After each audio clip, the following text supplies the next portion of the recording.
Assalamualaikum warahmatullahi wabarakatuh. Alhamdulillah wassalatu wassalamu ala Rasulillah wa ala alihi wa sahbihi wa man walah. Amma ba'du, yang saya hormati Bapak Camat Cilodong, yang saya hormati Bapak Sekcam dan bapak-bapak semua dan ibu-ibu yang tidak saya sebutkan satu persatu, juga Ibu Moderator, Ibu Banon dan Pak Heri semuanya, Pak Zarkasi, dan yang hadir pada kesempatan kali ini. Puji dan syukur kita panjatkan pada Allah Subhanahu wa taala atas limpahan karunia dan nikmatnya, di mana pagi hari ini kita bisa bertemu lagi untuk kedua kalinya dalam media online ya. Alhamdulillah ya, walaupun masih online tapi insya Allah ini bermanfaat bagi kita semua, dan insya Allah waktu kita menjadi berkah insyaallah subhanahu wa ta'ala. Alhamdulillah, Allah masih memberikan kita nikmat kehidupan, nikmat kesehatan, sehingga kita bisa melakukan aktivitas-aktivitas kita ya, walaupun dengan penuh keterbatasan atau dengan kehati-hatian, karena memang keadaan yang belum memungkinkan. Insyaallah di tahun yang akan datang ya, corona sudah berakhir, amin ya rabbal alamin. Shalawat dan salam semoga selalu tercurah kepada junjungan kita, panutan kita, qudwah kita, uswah kita, panutan kita, Nabi Muhammad sallallahu alaihi wasallam beserta seluruh keluarga, sahabat, kerabat dan juga pengikutnya yang senantiasa mengikuti jejaknya dan mengamalkan ajaran-ajaran. Bapak dan Ibu yang dirahmati Allah Subhanahu wa taala, pada kesempatan kali ini kita akan membahas pondok pesantren dan peranannya dalam Islam. Baik. Bismillahirrahmanirrahim. Jadi pondok pesantren merupakan term atau istilah yang sering kita dengar, dan ini tidak asing bagi kita. Namun kita ingin menelusuri pertama dari segi maknanya. Ya. Jadi pondok ini sebenarnya Bapak dan Ibu berasal dari bahasa Arab funduk. Ya, funduk. Ya, funduk itu artinya penginapan. Ya. Dalam bahasa Arab modern seringkali funduk diterjemahkan dengan hotel. Ya, jadi intinya funduk merupakan tempat di mana seseorang menginap. Maka diadopsi kemudian menjadi pondok, ya. Jadi tempat menginap. Ya. Dan ternyata dalam bahasa Indonesia banyak sekali bahasa-bahasa serapan dari bahasa Arab, termasuk ini, seperti masjid, sejadah, ya. Kemudian sigaret dari sijar, ya. Dan pondok ini, funduk.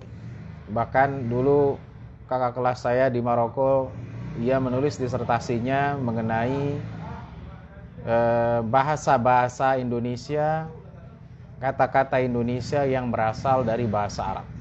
Dan ternyata itu dikumpulkan ada sekitar ratusan dalam disertasi. Baik, jadi pondok artinya tempat menginap. Sedangkan pesantren ini bukan dari bahasa Arab, yaitu tempat belajar para murid dan santri. Ya, jadi pesantren itu tempat belajar murid dan santri. Ya. Jadi spesifik yaitu belajar mengaji. Ya, kalau dilihat di kamus bahasa Indonesia, belajar mengaji. Dan yang lainnya. Jadi kalau kita dengar santri, maka ia bukan hanya pembelajar biasa, tetapi ia juga belajar mengaji. Ini yang membedakan antara pesantren dengan sekolah, ya, dengan sekolah. Walaupun juga bisa dikatakan bahwa pesantren adalah sekolah agama, gitu kan. Tapi pesantren sudah spesifik, yaitu tempat santri atau murid mengaji, belajar mengaji dan sebagainya. Jadi bisa didefinisikan bahwa pondok pesantren adalah tempat santri belajar dan mengaji dengan sistem menginap selama belajar. Jadi itu definisi dari pondok pesantren. Ya, tentu ini belum dimasukkan dalam KBBI ya, karena dia terpisah antara pondok dan pesantren. Ya, jadi santri ketika mengaji, ketika belajar dengan sistem menginap, maka dia ya berada di pondok pesantren. Ya, maka dia belajar di pondok pesantren. Sering juga pondok pesantren disebut dengan boarding school. Ya, board itu artinya ada apanya? Ada pembatasnya ya, karena dia dimasukkan ke dalam atau ada asramanya. Ya, maka dia disebut dengan boarding school dalam bahasa Inggrisnya. Baik. Jadi padanan langsung dalam bahasa Arab ini tidak ada ya, para Bapak dan Ibu yang dirahmati Allah Subhanahu wa taala. Padanannya ada nggak dalam bahasa Arab? Nggak ada, ya. Namun pesantren ini sering disebut dengan ma'had. Ya, ma'had itu artinya sebenarnya tempat belajar. Tempat belajar. Tetapi kalau pesantren itu adalah tempat mengaji dan belajar ilmu lainnya, spesifik ya. Jadi kalau ma'had ini umum. Dia bisa belajar ilmu umum, bisa belajar komputer, bisa belajar sains, bisa belajar ilmu-ilmu lainnya, itu disebut dengan ma'had. Ya, maka seringkali pesantren diterjemahkan atau pondok pesantren dengan al-ma'had al-islami. Bisakanit tullabi, ya, panjang. Al-ma'had al-islami, yaitu tempat belajar Islam, kita nyebutnya tempat ngaji, ya, dan ilmu agama. Bisakanit tullabi dengan tempat tinggal. As-sakan at-tullabi. Jadi ada tempat tinggalnya. Nah, kalau beberapa hal tadi tidak terpenuhi, ya, maka dia tidak disebut dengan pondok pesantren. Belum bisa disebut pondok pesantren. Jadi misalnya belajar ngaji tapi tidak menetap, ya, itu tidak bisa disebut dengan pesantren. Ya, ada juga nyebutnya pesantren ngalong gitu ya. Nah, tapi sebenarnya ini keluar dari definisi, karena definisi pondok pesantren adalah mondok. Ya, kecuali hanya pesantren saja. Jadi pondok pesantren. Pondok yaitu menginap, pesantren tempat mengaji bagi santri, ya. Baik, jadi ini memang istilah yang bisa dikatakan sebenarnya tidak ada padanannya dalam bahasa manapun, ya, karena memang ya, di Indonesia ini ya terkenal dengan pesantren. Baik. Hadirin rahmati Allah Subhanahu wa taala. Jadi sekarang dasar belajarnya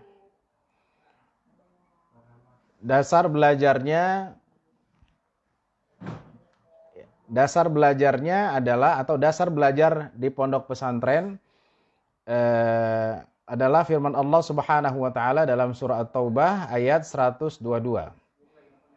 Ya, di sini kata Allah Subhanahu wa taala, bisa dicek, wa ma kana al-mu'minuna liyanfiru kaffah falawla nafara min kulli firqatin minhum ta'ifatun liyatafaqahu fid din wa liyunziru qaumahum idza raja'u ilaihim la'allahum yahdharun.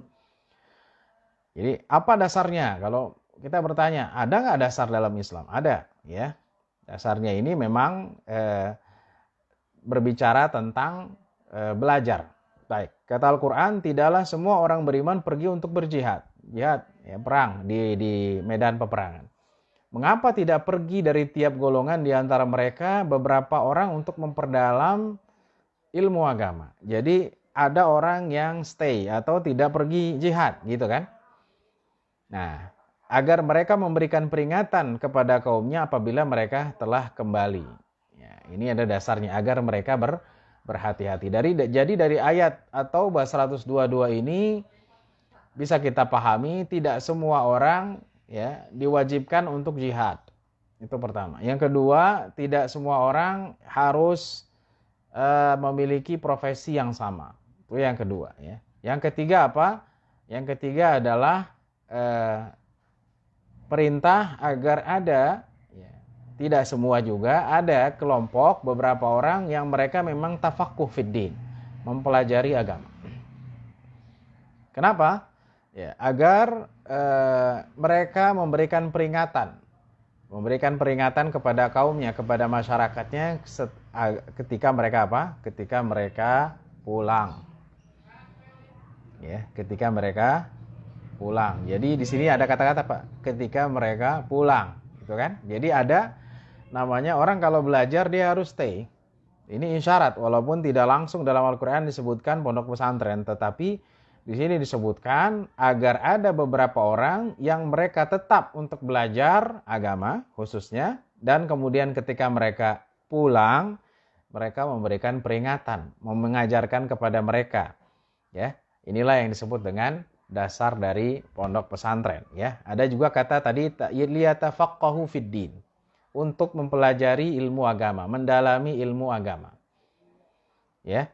Dan saya ingin menegaskan bahwa mendalami ilmu agama, ya, ini dapat menambah keimanan, ya. Jadi tidak benar kalau dibilang mendalami agama akan membuat orang radikal, yaitu salah, ya. Ya tergantung dia belajarnya apa, ya. Tapi kalau jelas runutan ilmunya apa yang dipelajari, kitabnya apa, ya. Kemudian kurikulumnya jelas, ya. Justru dia akan menjadi pribadi-pribadi yang alim, orang alim. Kita nyebutnya sekarang ustadz, kiai, syekh dan lain-lain. Baik. Jadi itu dasar yang pertama, yaitu surat At-Taubah 122. Adapun dasar yang kedua adalah hadis Rasulullah sallallahu alaihi wasallam. Dalam hadis Anas bin Malik radhiyallahu an, Rasulullah sallallahu alaihi wasallam bersabda, "Man kharaja fi talabil ilmi fahuwa fi sabilillah hatta yarji'." Barang siapa yang keluar, ya, mencari ilmu, maka dia berada di jalan Allah sampai ia kembali. Sampai ya kembali. Jelas ya? Jadi dia termasuk fi sabilillah. Kalau dia belajar jauh gitu kan, dia fi sabilillah sampai dia kembali.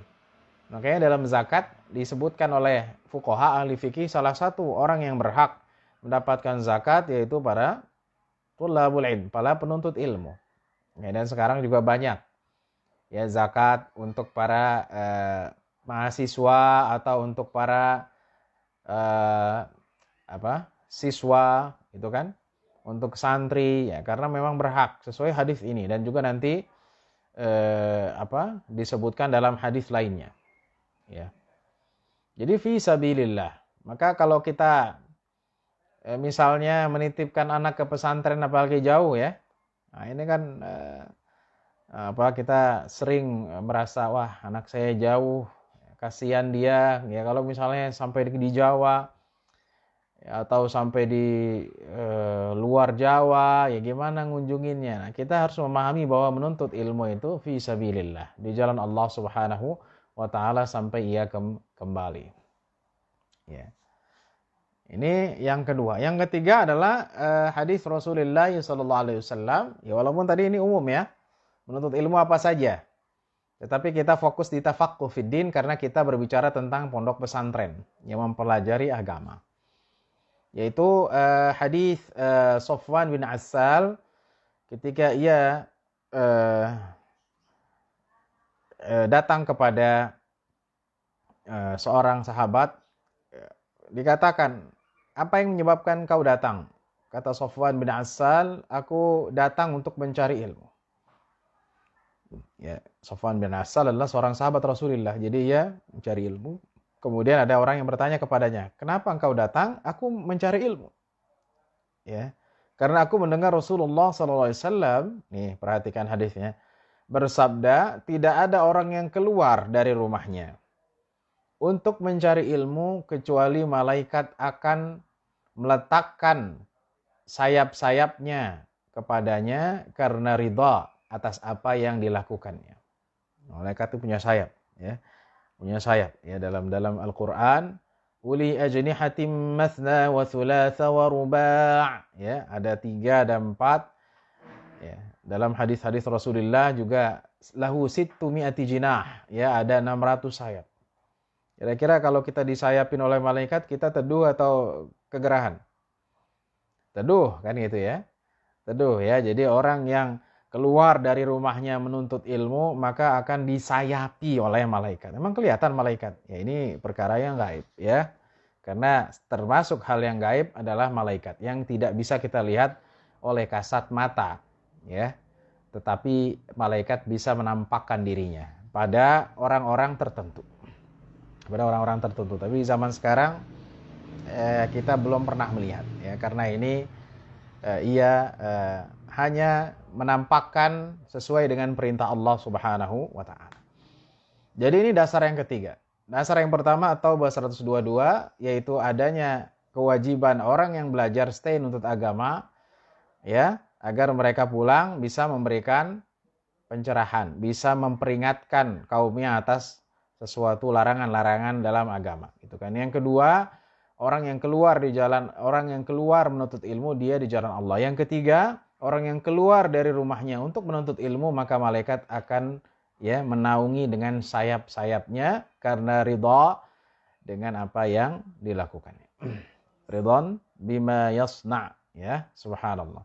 Jadi ini adalah dasar adanya atau dasar menuntut ilmu di pondok pesantren. Ya, walaupun saya tegaskan tadi Nabi tidak mengatakan pondok pesantren, tidak, tetapi ada isyarat, ya, bahwa menuntut ilmu, ya, dia harus apa? Meluangkan waktu. Bahwa menuntut ilmu ada isyarat di dalam hadis, ia keluar dari rumahnya. Bahwa menuntut ilmu, ya, ini membutuhkan pengorbanan. Ya, jadi waktu, kemudian tempat yang berbeda. Inilah yang kita lihat dari pondok pesantren, ya. Kecuali ya dia kiainya gitu ya. Kiainya di situ, anaknya di situ, itu beda lagi. Ya, tapi biasanya ditaruh di tempat lain, ya. Adapun anaknya anak kiai tapi dimasukkan ke dalam asrama gitu kan. Jadi ini menunjukkan bahwa menuntut ilmu agama adalah urgen, ya. Urgen kenapa? Karena berdasarkan dalil-dalil yang tadi. Baik. Setelah kita memahami definisi pondok pesantren, ya, dan dasar-dasarnya, berarti ada dasarnya, ya, secara isyarat walaupun tidak langsung disebutkan, tetapi mafhumnya yang difahami demikian. Ya, harus belajar jauh dari tempat tinggal atau bukan di rumahnya, kemudian beberapa waktu sampai ia kembali ke kampungnya. Sekarang kita berbicara tentang perkembangan pondok pesantren. Jadi sejak kapan pondok pesantren itu ada? Itu, ya. Itu menjadi pertanyaan, kan gitu. Sejak kapan pondok pesantren itu ada? Iya. Ternyata kalau kita telusuri sejarah, pondok pesantren itu sudah ada ratusan tahun yang lalu. Ya, jadi ulama itu mendirikan pondok pesantren. Awalnya guru itu punya murid-murid gitu kan. Kemudian karena murid ini butuh tinggal, ya, murid ini mau apa? Mulazamah. Mulazamah itu artinya apa? Belajar terus-menerus, continue. Gitu ya.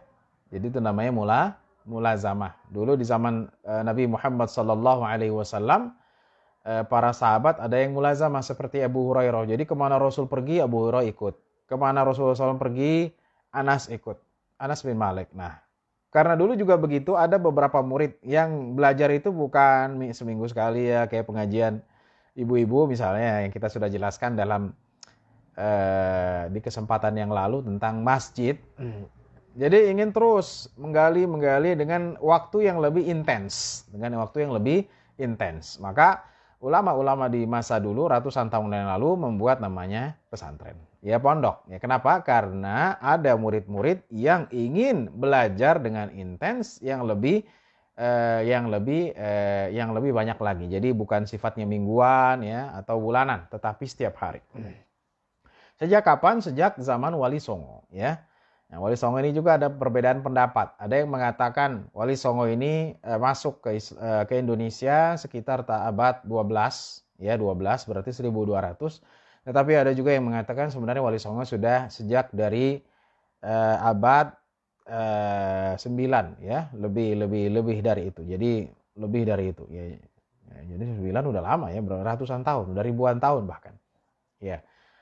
Jadi dari Wali Songo inilah kemudian ada namanya pesantren, ada murid-murid, ya. Dan baru siapakah mereka? Di sejarah kita nemukan namanya Sunan Ampel dan kemudian Sunan Kalijaga. Jadi mereka berdua adalah orang yang mempelopori sejarahnya berdirinya pondok pesantren. Ya. Nah, dari situ kita tidak mendengar kecuali ada pesantren-pesantren yang tua misalnya. Mendirinya kira-kira sudah lebih dari 100 tahun seperti misalnya Tebu Ireng, ya, Tambak Beras, dan juga pesantren Gontor yang kalau tidak salah didirikan ya udah 100 tahun lah kira-kira. Ya jadi ini menunjukkan bahwa memang pondok pesantren itu sudah ada, cuman memang bentuknya dan sistemnya yang berbeda. Mungkin di zaman Sunan Ampel atau di Sunan Kalijaga ya pondokan kecil gitu kan, tidak disebutkan ya, tidak seperti di Tebu Ireng atau Gontor atau pesantren-pesantren yang tua itu yang muridnya ini sudah ribuan. Jadi ini sejarah pondok pesantren di Indonesia. Jadi saya tegaskan pondok pesantren ini berbeda dengan sistem manapun. Iya. Di Timur Tengah ada nggak seperti ini? Ada ya di Al Azhar, cuman bedanya di Al Azhar ya tidak sama dengan di pondok pesantren di kita, di mana ada tempat tinggal dan ada tempat belajar. Jadi ini dalam tempat yang berbeda, makanya tidak sama dengan term pondok pesantren. Sedangkan pondok pesantren tempatnya satu. Jadi dulu ada namanya asrama bu'uts al-islamiyah. Jadi dari asrama mahasiswa ini ke kampus itu kira-kira 15 menit atau 20 menit lagi, tergantung transportasi yang digunakan. Ya, bisa juga sampai 10 menit. Jadi terpisah, gitu kan? Iya, ini perbedaannya. Juga ketika saya ke Syria ada namanya Mujamma' bin Nur. Ya, Mujamma' bin Nur ini mirip dengan pesantren. Ya, hanya dia di dalam gedung, ya, dalam gedung, ya, di dalam gedung yang kita nyebutnya di kita seperti apa ya? Apartemen gitu ya. Jadi lebih modern lah kira. Kalau kita kan pesantren tidak seperti itu, bentuknya berbeda. Jadi apartemen ke atas, di bawahnya itu namanya qismud dakhili, yaitu buat menginap, terus ada kelas-kelas. Nah, ini yang agak mirip ya karena satu tempat. Tapi pesantren lebih dari itu, karena pesantren ada masjidnya, kemudian juga ada fasilitas-fasilitas lain ya. Inilah yang bisa saya katakan belum ada yang sama seperti pondok pesantren di Indonesia ya. Baik. Hadirin rahmati Allah Subhanahu wa taala. Jadi kita ingin tahu peran keagamaan. Jadi sebelum tadi yang dari definisi tadi, paling tidak ada beberapa unsur. Yang pertama, pesantren itu ada kiainya, ya, kiai itu kepala pondoknya. Yang kedua, ada guru-gurunya. Ya, jadi kiai tidak sendiri, ya, walaupun ada juga yang misalnya baru merintis, kiainya sendiri, gitu kan. Yang ketiga, ada santrinya, ya, ada yang banyak, ada yang sedikit, ya. Yang keempat, namanya pondok pesantren itu, ya, ada tempatnya, tempat menginapnya. Yang kelima, ada masjidnya, yaitu mutlak, ya, dimanapun pesantren pasti ada masjidnya, pasti ada apa? Ada masjidnya, gitu kan. Kemudian yang keenam, ada fasilitas-fasilitas lainnya, ya. Yang ketujuh, pesantren itu ada programnya, ya. Programnya apa? 3 tahun bisa apa, ya, kitabnya apa, ya. Ini unsur-unsur penting dalam pondok pesantren. Baik. Hadirin rahmati Allah Subhanahu wa taala, kita ingin mengetahui peran keagamaan dalam peran-peran pondok pesantren. Ada beberapa peran di sini. Pertama adalah peran keagamaan. Ya, dengan belajar di pondok pesantren, santri akan dibekali dengan materi-materi agama yang mumpuni karena diajarkan dengan jenjang dan tahapan tertentu, bukan menjadi produk instan. Ya. Bapak Ibu rahmati Allah Subhanahu wa taala, ketika kita memasukkan anak kita ke pesantren, baik itu SMP, SMA dulu, saya 6 tahun pesantren gitu kan. Ya, pernah di Alhamdulillah 3 tahun, kemudian di Ciamis 3 tahun, itu ada jenjangnya, ya. Jadi kalau orang masuk pesantren, dipastikan dia bukan produk instan, ya. Dengan tiba-tiba jadi ustadz, tiba-tiba jadi kiai, tidak. Jadi dia memang sudah melewati jenjang, ya. Mulai dari baca Iqra, kemudian baca Quran, ya, kemudian hafal Quran, ya, belajar fikih, belajar hadis, belajar nahwu, belajar sharaf, ada jenjangnya, ada kurikulumnya. Jadi sehingga orang yang lulus dari pesantren, ya, ia telah dibekali dengan materi-materi agama yang mumpuni. Ya, harusnya ya, walaupun tidak semua lulusan pesantren menjadi alim, ya, tidak juga, tetapi materi-materinya ini sangat padat. Karena kita tahu pesantren ini 24 jam. Ya. 24 jam. Dari mulai bangun tidur sampai mau tidur lagi. Ya, bangun jam 3, kemudian tahajud. Habis atau setelah subuh ada pengajian kitab ya atau menghafal. Nanti jam 10 kalau yang ada yang formalnya sekolah gitu kan. Sampai siang, nanti habis siang, sore ada belajar lagi gitu. Kemudian setelah maghrib ada lagi, setelah isya ada lagi dan gitu seterusnya ya, setiap hari. Sehingga ia memiliki jenjang ya dan tahapan-tahapan tertentu. Misalnya di SMP dia hatam alfiyah ya atau nahwunya. Di aliyah dia hatam beberapa kitab seperti kitab Kifayatul Akhyar ya atau paling tidak setengahnya ya. Kemudian juga beberapa fikih mazhab atau yang perbandingan. Jadi ia dibekali dengan materi-materi agama yang mumpuni. Ini yang pertama. Yang kedua, peran intelektual. Jelas. Jadi pesantren diajarkan ya membaca. Kita nyebutnya kitab gundul ya. Karena di pesantren ini dipelajari ilmu bahasa Arab. Nahwunya, kemudian sorofnya, balagohnya, ya, ilmu ma'ani dan seterusnya. Jadi dia diajarkan bagaimana cara membaca kitab gundul. Ya, kita nyebut kitab gundul karena nggak ada sakalnya, seperti orang yang nggak ada rambutnya gitu ya, Bapak Ibu sekalian. Ya, juga menulis ya. Menulis ini bisa banyak bentuknya ya, misalnya dengan tugas dan lainnya. Di sini ada menulis ya. Buku-buku yang dipelajari adalah tafsir, hadis, fikih, bahasa Arab, nahwu, shorof dan lain-lain. Bukunya jelas ya. Misalnya tafsirnya apa? Tafsirnya Ibnu Katsir ya atau Safwatut Tafasir. Hadisnya apa? Hadisnya misalnya Riyadhus Shalihin, Bulughul Maram. Fikihnya apa? Fikihnya adalah misalnya Al-Majmu', Syarah Muhadzab atau Kifayatul Akhyar atau Fathul Qarib atau Bidayatul Mujtahid atau buku-buku fikih lainnya. Bahasa Arabnya apa? Bahasa Arabnya jelas ya, misalnya An-Nahwul Wadih gitu kan. Nahwu sorofnya apa? Ya tadi sama dengan sorofnya apa, misalnya Al-Amthilah Tasrifiyah ya, atau Alfiyah Ibnu Malik dan lain-lainnya ya. Jadi peran intelektual ini ada. Ya, juga mungkin bagaimana dengan ilmu-ilmu umumnya? Nah, ini nanti kita jelaskan ya, tetapi ini perlu disebutkan di sini bahwa ya pesantren diajarkan juga ilmu-ilmu umum ya. Tetapi itu bukan menjadi program utama, itu sebenarnya demikian ya. Itu ada namanya ilmu-ilmu umum ya, dia menginduk ke kurikulum Diknas, Kurtilas dan lain-lainnya, itu menjadi penguat. Tetapi inti daripada pesantren sebenarnya itu adalah ilmu agama sebenarnya ya. Adapun nanti ketika dia setelah pesantren dia menjadi insinyur dan lainnya, no problem gitu kan. Tetapi bekal agamanya dia padat, dia memiliki bekal agama yang banyak. Kira-kira demikian. Ya, dia belajar juga tentang kenegaraan, kemudian belajar juga tentang undang-undang, kemudian ya Pancasila dan lain-lainnya, geografi, biologi, kimia dan lain. Ya. Dan itu tergantung dari sekolahnya. Ya, jadi sekolah formalnya apa? Ya, kalau dulu ada namanya MAPK, sekarang ada keagamaan. Jadi dulu saya di MAPK, porsi ilmunya sedikit. Belajar buku dari kitab kuning, ilmu dunianya atau ilmu umumnya sosiologi, sejarah, matematika, bahasa Indonesia. Ya, itu saja ya. Jadi sosiologi, saya ulangi, PPKN, sosiologi, sejarah, matematika, ya hanya itu saja yang dipelajari. Ya, selebihnya jadi IPA nggak ada, kimia nggak ada. Ya, karena kita memang keagamaan, ya program khusus. Jadi ditekankan kepada keagamaan ini, tapi umumnya hanya sedikit saja. Ya.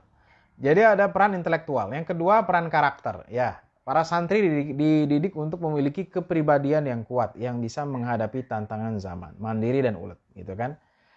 Jadi kalau kita nyantri dulu ya, nggak tahu sekarang ya, nyuci sendiri, merapikan baju sendiri ya, nyetrika sendiri ya, walaupun kadang nyucinya ya direndam gitu, kelupaan, udah bau ya karena saking padatnya gitu kan. Kemudian nyetrika kadang kena kepanasan gitu kan, jadi bajunya rusak dan seterusnya ya. Itulah lika-liku belajar di pesantren gitu kan. Jadi dilatih untuk sendiri, kemudian dilatih untuk menjadi pemimpin ya, baik dia menjadi ketua kelas, ketua OSIS di sekolah, ya, kemudian juga jadi mudabbir ya, tadbir ya, menjadi pengurus yang membawahi adik kelas. Ya, juga diajarkan untuk public speaking atau muhadarah. Ya, ini juga yang menjadi kelebihan. Saya ingat sekali waktu saya di pesantren di Alhamdulillah, saya sering dibawa oleh kiai untuk apa? Untuk ngikutin ceramah-ceramah ya. Kemudian setiap malam minggu ada public speaking muhadarah. Ya, ini juga yang diajarkan ya. Ya, diajarkan di pesantren untuk menjadi orang yang memiliki karakter. Jadi ya disiplin, ia memiliki kepribadian yang ulet dan kuat ya. Peran akhlak jelas. Bagaimana jelas ya? Karena di dalam pesantren porsi keagamaan banyak dan agama mengajarkan kita untuk menjadi orang yang baik kan begitu. Porsinya jelas. Kalau sekolah umum, ini saya juga mengajar tentang kurikulum sedikit ya, mungkin 2 jam atau 1 jam seminggu ya, itu sedikit ya. Kemudian di sekolah Islam ini mulai padat, tetapi kurang maksimal. Kenapa? Karena dia tidak mondok gitu kan. Nah, di pondok pesantren ini padat gitu kan, padat. Jadi kalau ingin dibandingkan sekolah Islam yang tidak mondok dengan yang mondok, jelas ya, yang mondok ini memiliki kelebihan. Kelebihan apa? Dalam peran akhlak ya. Yang jelasnya apa? Santri tidak diberikan kesempatan untuk memegang HP, gadget gitu kan. Jadi kalau di pesantren dia nggak boleh megang ya, kecuali mungkin hari Minggu atau hari-hari tertentu jika ia mau menghubungi orang tuanya, gitu aja. Nah, jelas kan? Jadi kalau anak itu di rumah megang gadget terus, dan sekarang juga alhamdulillah ya sudah banyak pesantren yang dibuka ya, walaupun dengan prokes ya, kesehatan prokes yang ketat gitu kan, tetapi alhamdulillah jadi orang yang di pesantren ini insya Allah tidak akan menyebarkan virus atau mendapat tersebar virus karena mereka stay di sana. Ya, jadi pengaruh-pengaruh media itu dapat dibatasi dengan semaksimal mungkin ya, Bapak dan Ibu yang rahmati Allah Subhanahu wa taala. Ya, coba kalau anak kita di rumah ya, megangnya HP lagi, gadget lagi, iPhone lagi gitu kan, Android lagi, nonton TV gitu. Jadi ya kurang dibina, gitu kan? Ya kurang dibina akhlaknya. Jadi ketika orang masuk pesantren itu secara otomatis akhlaknya dibina dengan maksimal. Ya, paling tidak media-media ini jauh sehingga dia bisa membentuk pribadiannya ya. Ia akan menjadi pribadi yang menjaga pandangannya, kemudian tidak melihat hal-hal yang buruk di luar, kan begitu. Dia dijaga di dalam pondok pesantren. Kemudian juga dia diajarkan untuk jujur ya, nilai-nilai akhlak yang universal lah yang kita tahu, ini berkaitan dengan juga budi pekerti itu diajarkan, tetapi ini yang lebih nilai tambahannya ya, paling tidak ia dijauhkan dari media-media yang bisa mempengaruhi dia, apalagi zaman TikTok sekarang ya dan seterusnya ya. Jadi kapan orang kalau mau TikTokan terus mau belajar agama, kan begitu ya, setiap hari update terus ya, kemudian baca Instastory dan seterusnya, habis waktunya untuk hal-hal yang tidak berguna. Bagaimana dia mau menghafal Quran, dia mau belajar kitab kuning dan seterusnya. Maka itu jelas ya, di pondok pesantren peran akhlak ini sangat luar biasa.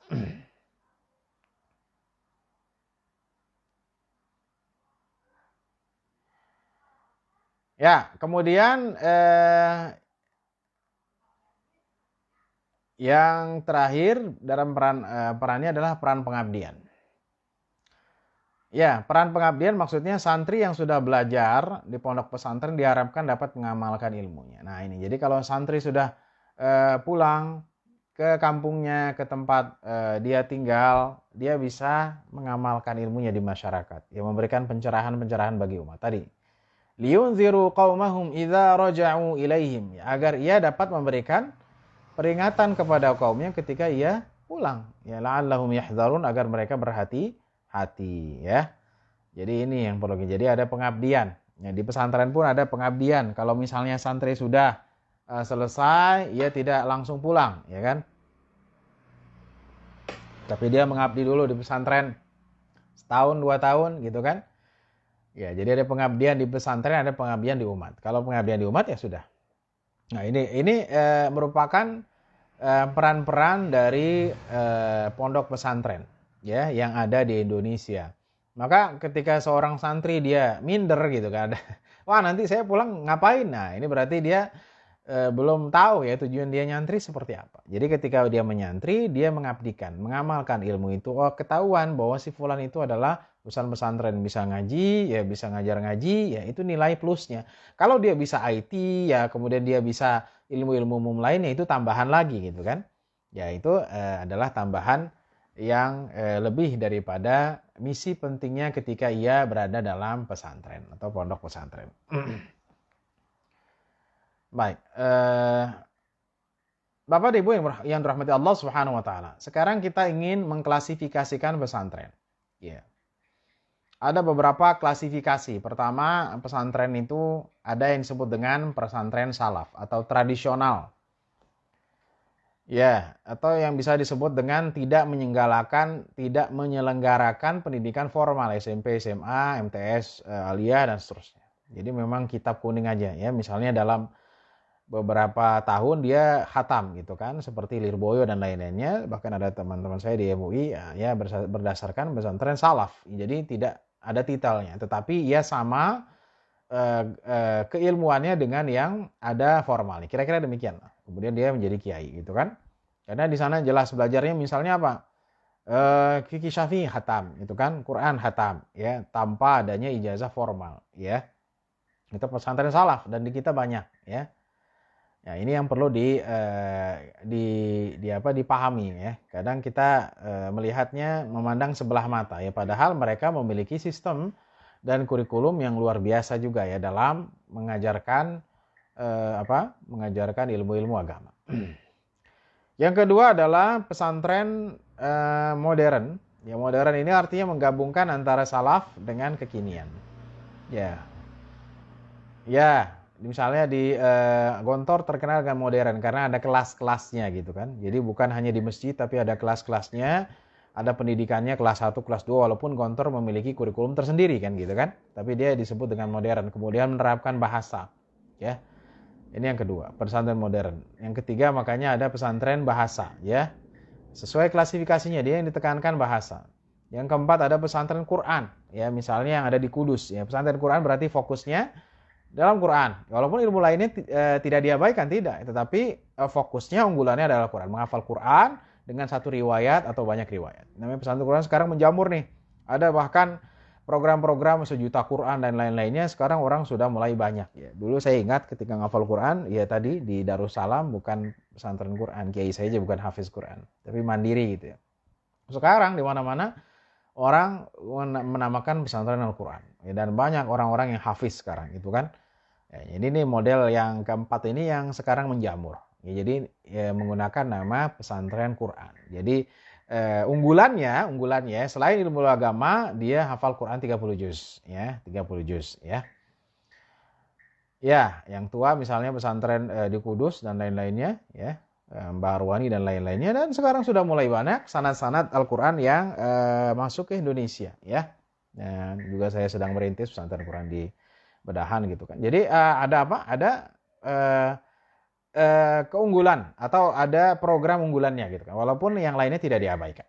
Kemudian ada pesantren sains ya. Sains ini artinya berkaitan dengan sains, ilmu kimia, fisika, biologi, itu juga banyak ya. Kemudian juga ada pesantren entrepreneur ya, ini juga ya, jadi di dalamnya diajarkan entrepreneurship ya. Kemudian juga ya ada yang bercocok tanam, ada yang berjualan dan lain-lainnya. Jadi semuanya bergantung dengan atau kepada programnya, program unggulannya masing-masing.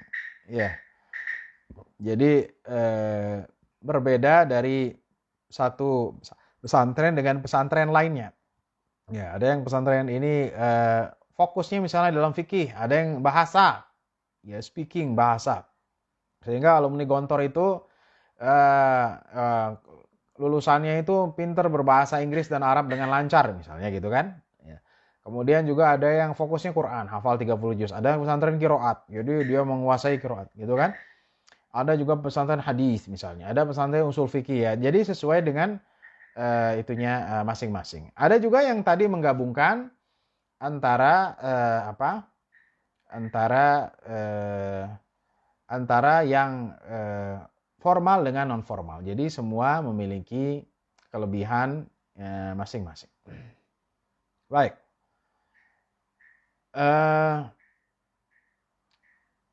Bapak dan Ibu yang dirahmati Allah Subhanahu wa taala. Jadi penting saya sampaikan di sini bahwa output pesantren ya, yang harus kita lihat bahwa output pesantren ini ya, dari tempat-tempat yang anak kita masukkan, kita harus melihat beberapa hal. Ya, jadi outputnya apa nih, gitu kan? Apakah anak kita, ya kita lihat ya pesantrennya benar atau tidak gitu ya. Ya jelas dia pertama menjadi orang yang memiliki ilmu agama yang mumpuni, itu yang pertama. Yang kedua memiliki ukhuwah, persaudaraan, ya. Yang ketiga memiliki akhlak. Jadi kalau orang keluar dari pesantren, ya dia memiliki akhlak yang baik harusnya, gitu kan. Bukan justru sebaliknya, berubah. Ya mungkin karena dia masuk pesantrennya dulu dipaksa sama bapak dan ibunya ya. Nah ini salahnya ya Bapak Ibu sekalian. Ada orang memasukkan pesantren itu karena apa? Karena ya udahlah saya nggak bisa ngurus anak saya ini ya. Dia bandel di rumah masukin aja pesantren. Nah itu salah. Ya, jadi orang masuk pesantren, anak itu masuk pesantren, ya selain dorongan dari orang tuanya, anaknya juga harus apa? Ya anaknya juga harus ia memiliki kemauan. Ya, jadi ada dorongan dan dia juga memang oh ya saya pengen pesantren, bapak, ibu, mama, papa, abi, umi ya. Nah, juga harus demikian. Kalau tidak demikian, maka dia akan merasa terkekang nanti ketika dia masuk pesantren. Nah, ini salahnya ya. Jadi dia memiliki ukhuwah Islamiyah, kemudian juga ia menjadi orang yang berbudi tinggi tadi, berakhlak ya, kemudian juga ia memiliki pengetahuan yang luas ya. Kalau misalnya pesantren ini basicnya bercampur tadi ya. Nah, ada dalam kurikulum namanya kurikulum campuran gitu. Jadi Quran juga semuanya juga. Walaupun ada yang unggulannya yang mana, tapi dia bisa macam-macam ya itu tadi. Kemudian juga output dari pondok pesantren itu dia bermanfaat. Dia bermanfaat bagi orang ya. Jadi kalau dia belum bermanfaat ya berarti dia dipertanyakan ya. Ini benar nggak pesantren? Yang terakhir adalah output dari pondok pesantren itu adalah seseorang ya dia memiliki jiwa ya tasamuh, toleransi. Nah, ini penting ya karena sekarang kan banyak mengklaim ini mengklaim itu. Ya dia nggak punya toleransi. Kita tahu bahwa Indonesia ini beragam ya, beragam dan kita harus memiliki toleransi ya kepada orang-orang di sekitar kita. Jadi ini outputnya ya baik itu berakhlak, jelas punya kemandirian, kemudian juga dia memiliki intelektual yang tinggi, ilmu agama yang bagus, yang mumpuni gitu kan. Kemudian juga ia memiliki toleransi, ukhuwah Islamiyah, ini juga penting ya. Jadi insya Allah orang yang lulus pesantren itu pas lulus nggak ada yang tawuran gitu ya. Saya belum pernah dengar antara pesantren tawuran gitu. Masya Allah nggak ada ya. Jadi kalau kita dengar antara sekolah tawuran, auzubillah ya, saya ngeri kalau ngelihat orang-orang tawuran ini bahkan banyak di medsos gitu kan. Bahkan bukan malam hari, siang hari ya, menggunakan sajam, senjata sajam dan lain-lainnya ya. Maka dengan pesantren insya Allah ya ukhuwah Islamiyah ini akan diapakan? Akan diperkuat. Ya ini ya Bapak dan Ibu sekalian. Jadi yang kita perlu pahami bahwa output dari pondok pesantren ini nyata ya perannya ya. Kalau misalnya ada lulusan pesantren dia melakukan hal yang tidak baik, itu namanya oknum ya, dan dipertanyakan dia masuk pesantrennya apa niatnya gitu ya. Jadi ada yang oknum mungkin oknum kejahatan atau oknum asusila, naudzubillah ya, ini maka dia telah melenceng daripada orientasinya yang sebenarnya ketika dia masuk pondok pesantren. Bapak Ibu yang dirahmati Allah Subhanahu wa taala, tinggal bagian terakhir yaitu bagaimana kita ya. Bagian terakhir adalah bagaimana kita bisa memasukkan anak kita ke pesantren. Ya, tadi kembali ya. Ketika kita ingin memasukkan anak kita ke pesantren, maka yang perlu kita siapkan dari kitanya gitu ya, sebagai orang tua. Kalau orang tuanya, udahlah, anak saya mah yang penting bisa bahasa Inggris, itu kan, pinter matematika, ya udah, maka tidak akan terjadi. Itu yang pertama. Jadi ada dari orang tuanya ada kesadaran, ya, ada kesadaran untuk ya anak ini tafakuh. Misalnya anaknya 5, misalnya, ya mungkin ada bapak-bapak di sini anaknya 5. 1, saya mau jadikan dia kiai, ya, maka dia harus apa? Dia mendorong anaknya gitu ya. Tapi kalau dalam hatinya anak saya. Pokoknya semuanya masukin jadi insinyur semuanya, tidak akan ada dorongan. Nah, yang kedua makanya, jadi pertama dari orang tuanya, Kalau orang tuanya itu orientasinya dunia, tidak ada orientasi akhirat, maka anak juga tidak mungkin. Ada anak pengen pesantren, kata orang tuanya jangan ya. Nanti kamu jadi radikal kan begitu ya, salah persepsi. Nanti kamu nggak bisa nyari uang dan seterusnya. Ya kan gitu kan. Jadi ini yang perlu kita pahami. Jadi yang pertama adalah peran orang tua. Ya, yang kedua adalah ketika kita ingin masuk ke pesantren adalah peran anaknya itu sendiri. Jadi kalau anak ini punya kesadaran dia ingin nyantren, nah kita dukung. Jangan kita jangan ke situ gitu ya. Nanti kamu gatal-gatal gitu. Ya kan, pesantren itu dulu kita ada istilah namanya jarban ya. Jarban. Jadi sampai Kiai Munawir dalam Kamus Al-Munawir mengasukkan kata al-jarbu itu gatal-gatal ya. Ya sebenarnya jarb itu artinya apa? Cobaan, cuman cobaan santri lebih spesifik biasanya kalau masuk pesantren gatal-gatal ya. Ya mungkin faktor air dan kebersihan. Tapi sekarang saya yakin pesantren sudah banyak yang beda sistemnya dengan yang dulu ya. Ya itu cobaan ya. Sampai saya ingat waktu sebelum ke Mesir ya, saya tuh gatal-gatal Masya Allah. Padahal udah kemana, ke dokter mana-mana, saya ingat sekali tuh. Sampai ke Bakti Yuda tahun berapa? 99 kalau nggak salah. Iya. Oh, dia bilang kata dokternya, wah ini ya ini katanya memang ya diobatin aja. Tapi beberapa kali nggak sembuh. Tapi ketika saya itu masih gatal. Ketika saya ke Mesir, hilang semua ya. Jadi jarbannya sudah hilang. Jadi tanda bahwa kita itu pernah nyantri gitu. Ya. Ya walaupun tidak semua demikian ya, cuman banyak memang kasus yang jarban ini. Jadi dari anaknya. Ya. Jadi ini peran anak. Yang ketiga adalah ketika kita ingin memasukkan anak kita ke pesantren, ya tentunya kita harus menyiapkan bekalnya. Ya, kata Imam Zarnuji dalam Ta'lim Muta'alim, ala lan tanalal ilmi illa bisittatin dzaka'in wa hirsin wastibarin wa bulghatin wa irsyadi ustadzin wa tuli zaman. Engkau tidak akan mendapatkan ilmu kecuali dengan 6 perkara. Ya. Yang pertama adalah kecerdasan. Ya, cerdasan ini artinya bukan IQ-nya ya. Kecerdasan artinya ya kemampuan atau kesiapan akal, otak ya. Tidak mesti IQ-nya 4, enggak ya. Yang pertama kecerdasan, yang kedua adalah bekal. Ya bekal tadi biayanya berapa? Ini harus dipersiapkan tentunya ya. Dan antara pesantren ke pesantren lainnya bervariatif. Ada juga yang gratis, sekarang lagi ini banyak. Ada juga yang SPP-nya hanya untuk makan saja misalnya ya. Jadi ya hanya untuk makan minum sesuai dengan sekarang. Misalnya di garapan saya sekarang yang merintis, jadi hanya untuk makan aja. Jadi nggak mengambil yang banyak gitu. Jadi ada juga yang uang pangkalnya 20 juta, 30 juta. Misalnya bulanannya sampai 1 juta, 1,5 juta dan lain-lainnya. Jadi ini memang harus dipersiapkan. Ya, sebenarnya kalau kita masukkan pesantren dengan sekolah khusus misalnya ya biayanya mirip-mirip lah. Kecuali negeri ya, ada lebih ada dana bosnya gitu kan, sehingga gratis. Ya, jadi kita harus persiapkan. Ya, yang keempat ketika kita ingin memasukkan anak kita ke pondok pesantren, ya kita harus menguatkan mentalnya. Ya, mental si anak ya, bagaimana dia jauh dari orang tua gitu ya, di pesantren tapi dikunjungin setiap hari ya. Ya bukan pesantren namanya ya. Kemudian maunya libur setiap 2 minggu sekali gitu kan ya, misalnya.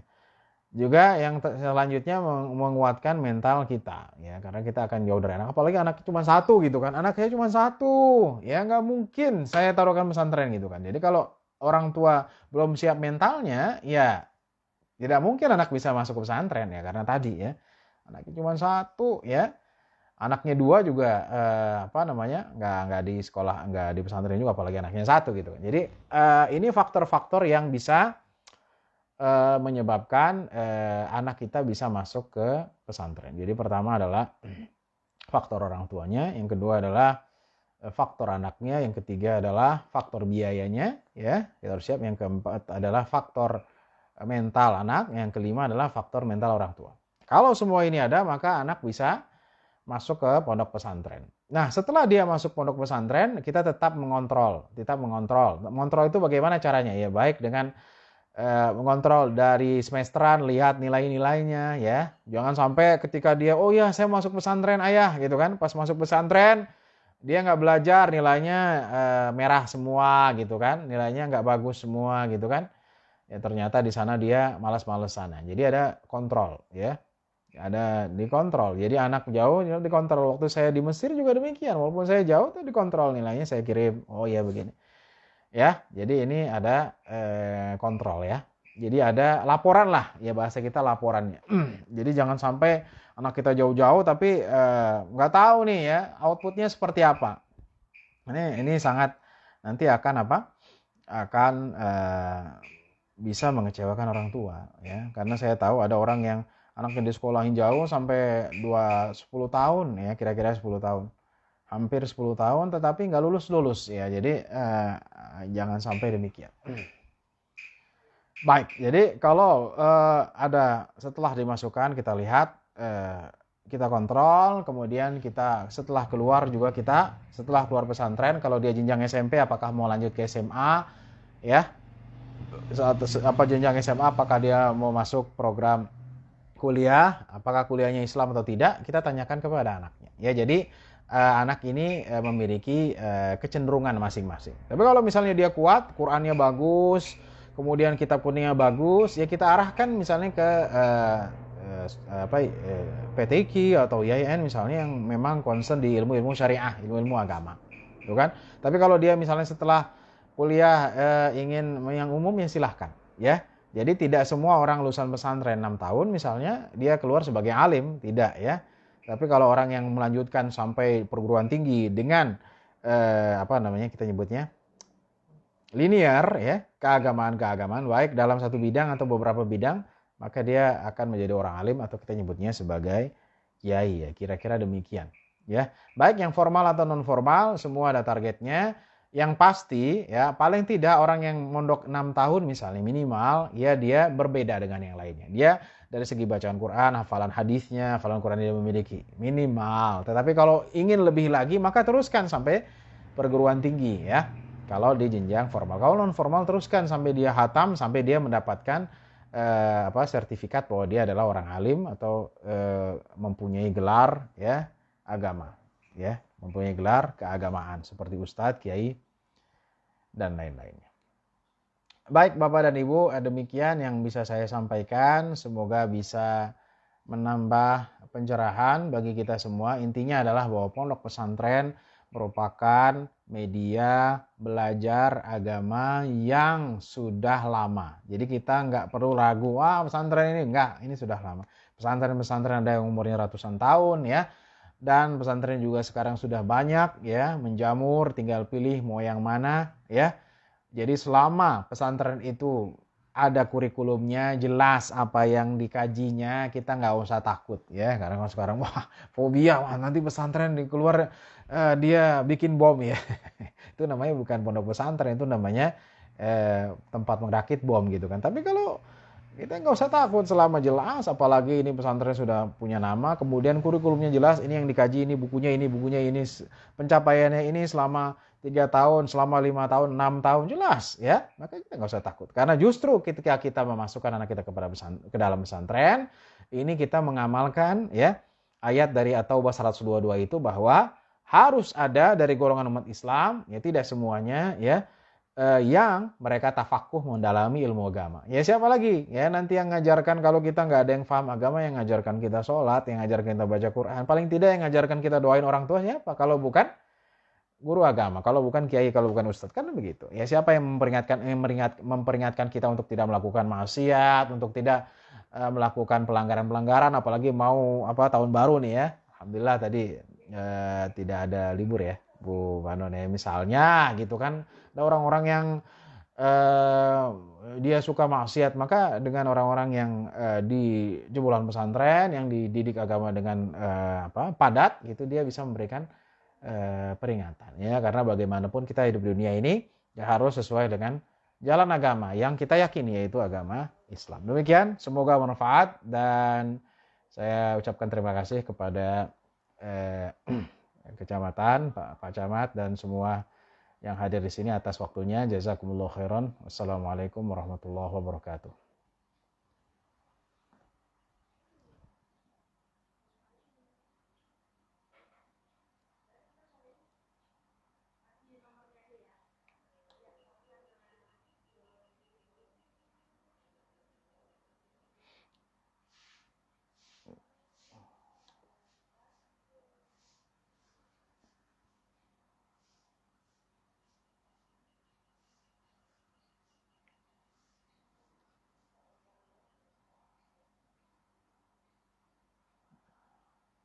Silakan Pak.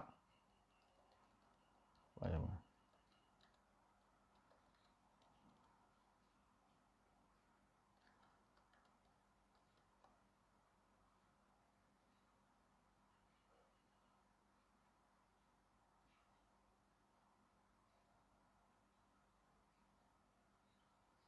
Hmm.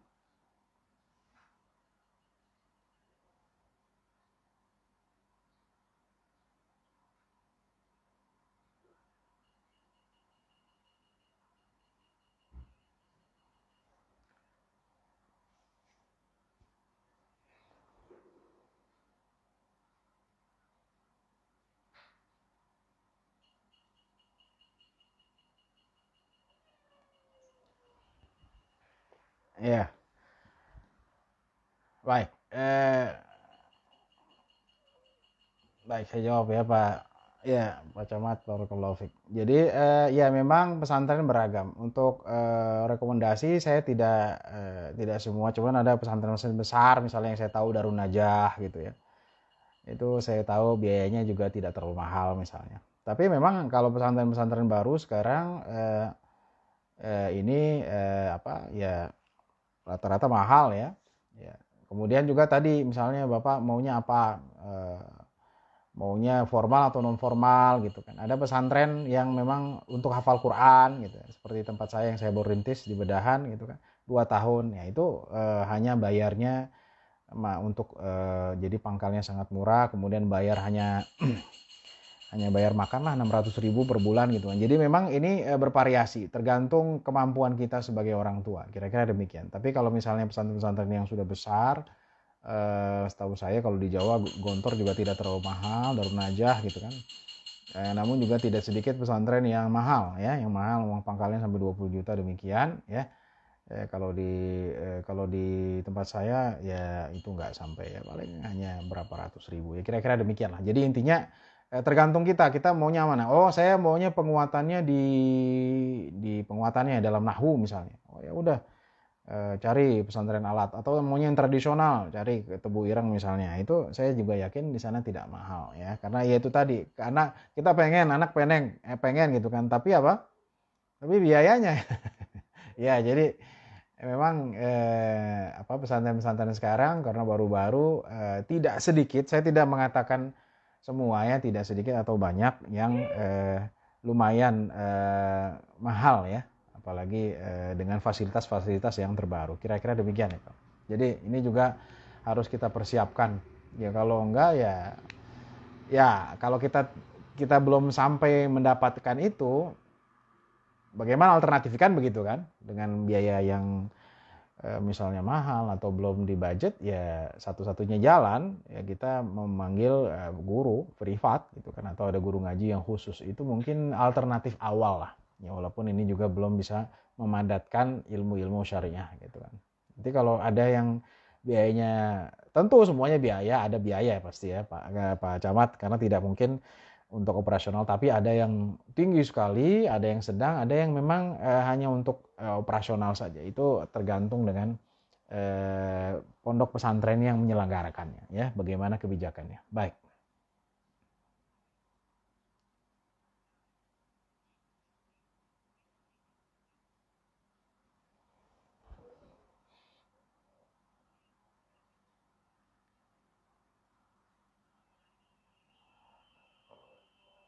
Waalaikumsalam warahmatullahi wabarakatuh.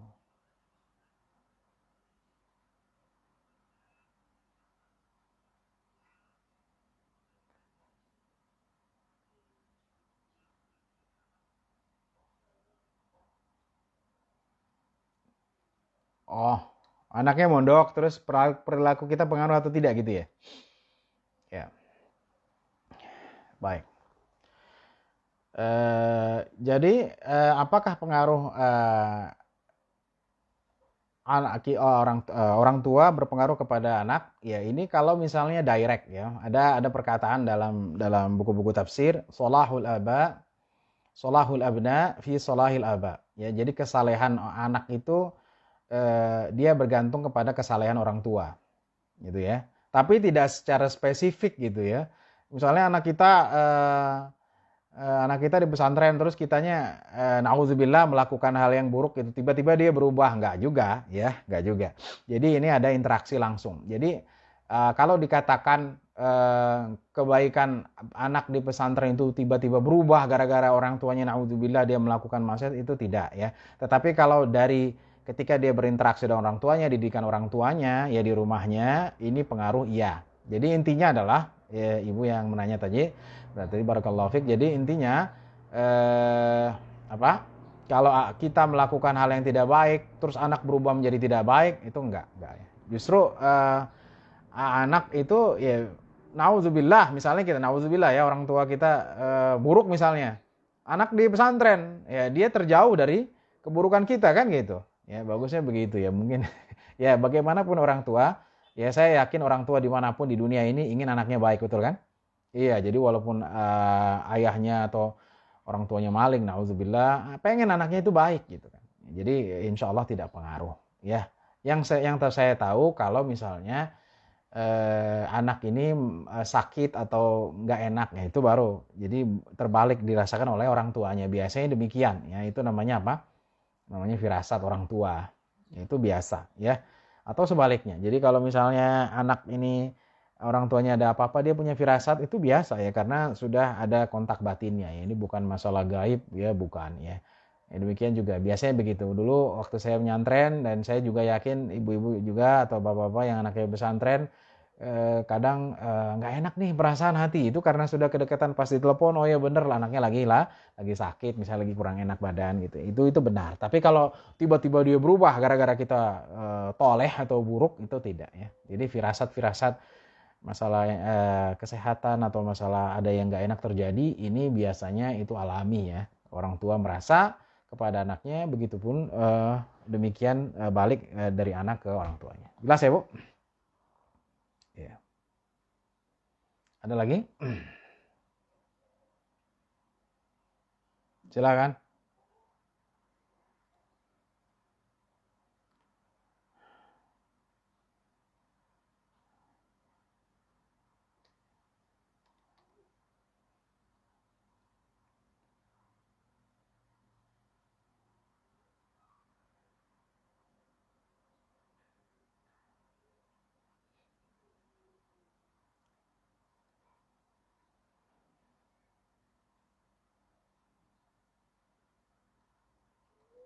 Ya.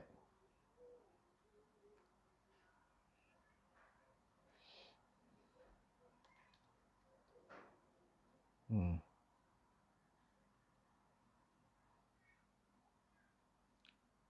Ya.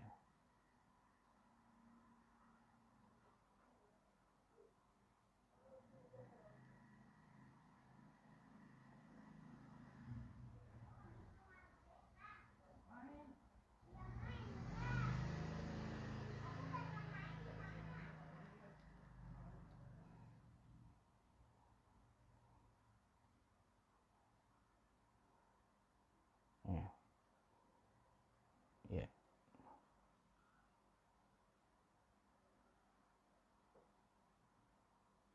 Amin.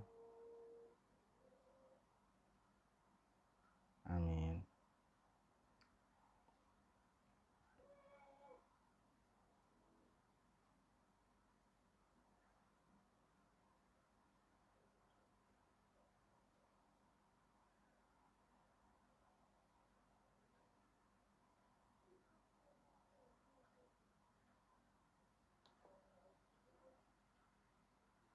Amin. Hmm.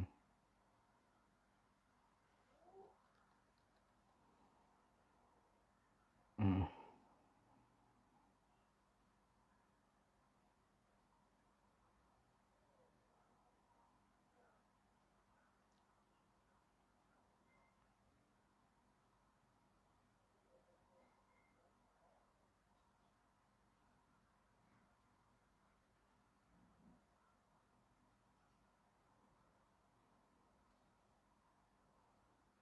Ya, insyaallah, insyaallah.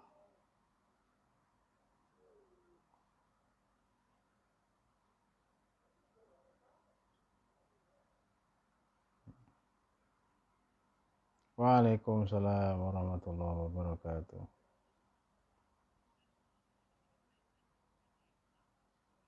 Oh, alhamdulillah, alhamdulillah, alhamdulillah. Alhamdulillah, moga berkah. Baik, marilah kita tutup acara ini dengan doa ya, Bu Banon dan Pak Camat dan semuanya. Semoga Allah Subhanahu wa taala memberikan kita kesehatan, tahun depan kita masih diberikan umur, kita diberikan umur untuk menjalankan Ramadan tahun 2022 insyaallah. Wabah ini segera hilang, kita bisa bertemu insyaallah tatap muka tahun yang akan datang, dan kita dilapangkan rizki, dimudahkan segala urusan, kita diberikan anak-anak yang soleh dan solehah, anak kita ya menjadi anak yang berakhlak, yang memiliki agama yang kuat, yang bisa membentengi dirinya dari kemajuan-kemajuan atau perkara-perkara yang terus berkembang yang bisa merusak ya anak-anak kita. Bismillahirrahmanirrahim. Mari kita baca Al-Fatihah. A'udzubillahi minasyaitonirrajim. Bismillahirrahmanirrahim.